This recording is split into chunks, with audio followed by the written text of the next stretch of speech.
It was 1 year ago today that Donald Trump fired Jeff Sessions. Obsession. One day after being elected, Jeff Sessions gets the boot. Now, this is an extraordinary story for two reasons. One, because it was Jeff Sessions recusing himself from the Russian investigation, which prompted Robert Mueller to take action, which then gave Trump a lot of headaches. But now, today, Jeff Sessions has announced that he's going to be running as a senator in the 2020 election. So he's come back.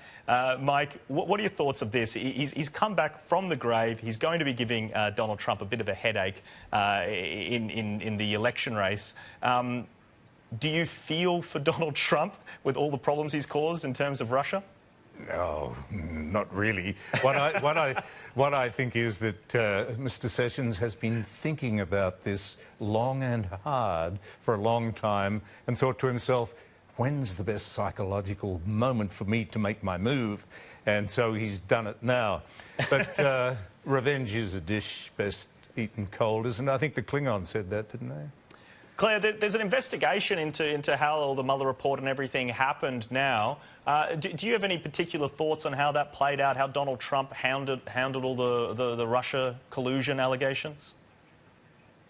Yeah, he handled it pretty poorly, and he's continuing to handle it pretty poorly. I don't think there's any way to sugarcoat anything that he's said or done in the last 2 years in relation to that Russia investigation. He's obviously pushing very heavily to now have an investigation into what caused or was the result of and how the investigation itself happened, which is quite meta.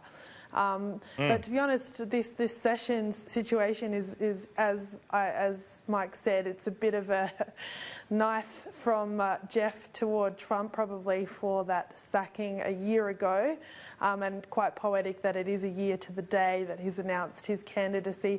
He does, of course, have 2 decades of Senate experience, so you can't exactly say that he's not qualified for the job, though I'm sure Trump will be running another Republican candidate against him. But honestly, it's probably just one of a many number of problems that Trump has at the moment. And with everything going on with Ukraine, I think Russia is almost the least of Trump's worries, let alone Jeff Sessions.